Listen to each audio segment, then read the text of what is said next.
Paano ako mag-report? Hindi ka marunong mag-report? Isulat ko na lang, tapos basahin mo na lang sa harap. Thank you, bait mo talaga. Ano yun? Marilo, kinaharap ni Mitch yung jowa mo. Parang hindi naman. Red flag!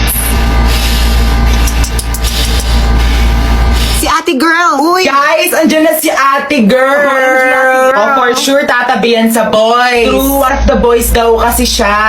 Ito yung pinaparinggan nila. Bakit? Problematic girls. Huh? Ari, galit ba kayo sa akin? Girls, galit ba daw tayo? Never. No! Hindi siya worth it. Okay, sorry sa abala. Malande. OMG! Ano daw? Letter M ka daw! Sobra yun! Mitch lang! Gunutan! Guys, we don't promote violence! Mela, do something! Si Ma! Girls, ano to? Huy! Anong ginagawa nyo? Naglalaro lang po kami. Nang? Charades, ma'am. Ano yung charades? Shh, boba!